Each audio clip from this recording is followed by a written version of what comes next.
कि हम लोग ये जो ऑस्ट्रियन कंपनी थी डॉफलमेयर, जिनका वर्ल्ड में फेनाकुलर रेलवे रोपवे केबल कार में 65% उनका शेयर है वर्ल्ड में, उनको मैंने लाकर इनका जॉइंट वेंचर वेबकॉस के साथ कराया था। और वो टेक्नोलॉजी अब अवेलेबल है। तो हम लोग हमारे पहाड़ी एरिया में रोड बनाते हैं और घूम घूम के 2-2 घंटे 3-3 घंटे डीजल फूकते हुए ऊपर जाते हैं। तो पहाड़ी क्षेत्र में हम लोग एक स्पॉट को दूसरे स्पॉट से जोड़ने के लिए ropeway cable car funicular railway type system का उपयोग करेंगे। हम ई हाईवे की बात कर रहे हैं, मैं एक पायलट प्रोजेक्ट कर रहा हूँ स्वीडिश कंपनी के साथ, हम कोशिश कर रहे हैं कि एक रेल में करंट रहेगा, हाईवे में मुंबई दिल्ली हाईवे बना रहे 1 लाख करोड़ का, ताकि उसमें ट्रक और बस जाएगी, 20 किलोमीटर चार्ज हो जाएगी उसको नीचे टच करके, और फिर 200 किलोमीटर वैसे ही चलेगी, फिर बैटरी चार्ज फिर चार्ज करेगी, फिर आगे जाएगी। और अब बड़े प्रमाण पर इसमें काफ़ी चेंजेस, काफ़ी टेक्नोलॉजी डेवलप हुई है। अभी मेरे घर पर हमने 2 दिन पहले मैंने एक इलेक्ट्रिक एसयूवी ली, तो जो पेट्रोल के लिए 10,000 रुपये महीना लगता था, वो 800 रुपये 700-800 रुपये इलेक्ट्रिसिटी का लगेगा। और मैंने उनको कहा बीओटी में तैयार करिए कि एक एक किनारे से दूसरे किनारे डायरेक्ट जाने के लिए हम लोग रो पैक्स लोग अपनी गाड़ी और ट्रक अंदर डाल देंगे, इधर से निकल के उधर आएंगे, तो काफी डिस्टेंस बच सकता है। तो 9-10 जगह ऐसी थी कि उसमें मार्ग था। अभी मणिपुर जाने के लिए हमें कभी काफी बार रोड ब्लॉक होता है। हम ब्रह्मपुत्रा से, मुझे आपकी जागरूकता ज्यादा मालूम नहीं है, पर उस समय मैंने स्टडी किया था कि बराक में वहां से जाकर वहां से हम लोग डायरेक्ट इम्फाल तक पहुंच सकते थे। तो मुझे लगता है कि ये वाटर ट्रांसपोर्ट से लॉजिस्टिक हमारा बहुत सस्ता हो गया। ब्रह्मपुत्रा पर हमने काम किया, मैं मिनिस्टर था तब। वो आपके गुवाहाटी में पांडु जेटी की डेवलपमेंट की, ब्रह्मपुत्रा का ड्रेजिंग पूरा किया, फिर उधर से वाराणसी टू हल्दिया हमने गंगा पर पूरा ड्रेजिंग पूरा किया, 4 मल्टी मॉडल हब बना रहे, 2 का उद्घाटन हो गया। फिर बंगाल की खाड़ी है। अब ब्रह्मपुत्रा भी अगर पूरा ड्रेजिंग हो जाएगा तो टूरिज्म के हिसाब से इतना पोटेंशियल है कि मुझे लगता है कि काफी बड़ा रोजगार निर्माण होगा।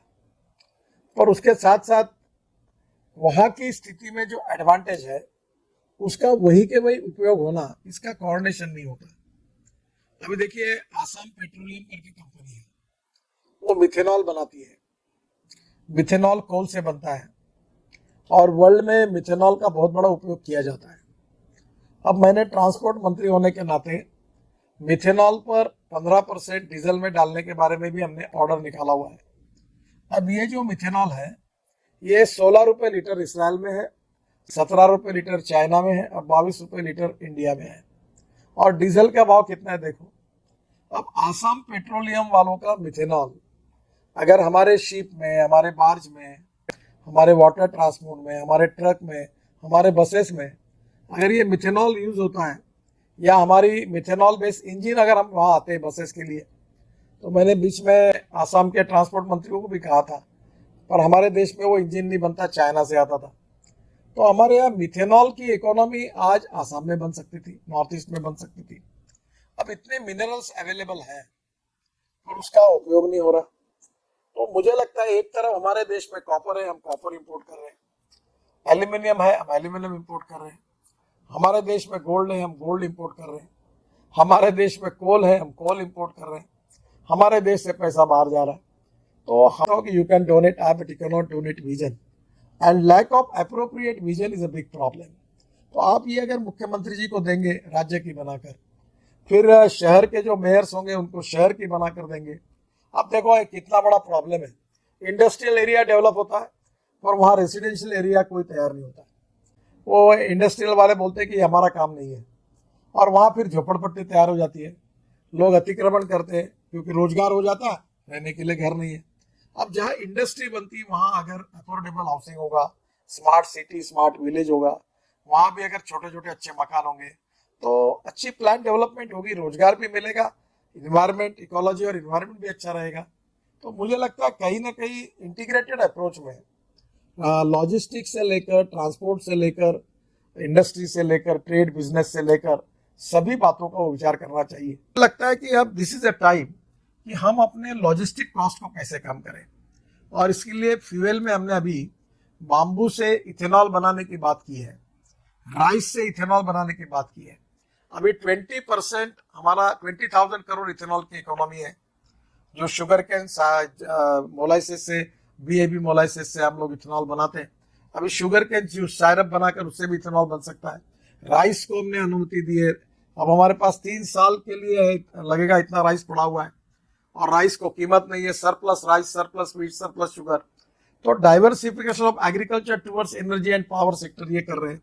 बाम्बू ये बहुत बड़ी चीज है जो आपके लिए सबसे इंपॉर्टेंट है। बाम्बू से बायो इथेनॉल बनता है, बाम्बू से कपड़ा बनता है, बाम्बू से अचार बनता है, बाम्बू से फर्नीचर बनता है। अभी टाटा ने एक सिंधुदुर्ग जिले में, महाराष्ट्र में, बाम्बू से इतना सुंदर एक प्रोजेक्ट चल रहा है, इतने अच्छे फर्नीचर बनाए उन्होंने कि मैंने अपने ऑफिस में 2 सोफा सेट वहां से लिए। बाम्बू की टाइल्स बन सकती है। तो ये टोटली मुझे लगता है वहाँ की एम्प्लॉयमेंट पोटेंशियल को बढ़ाना, ग्रोथ को बढ़ाना और लॉजिस्टिक कॉस्ट को कम करना, इसकी कोई विजन तैयार कर सकती है हमारी मैनेजमेंट की इंस्टीट्यूट।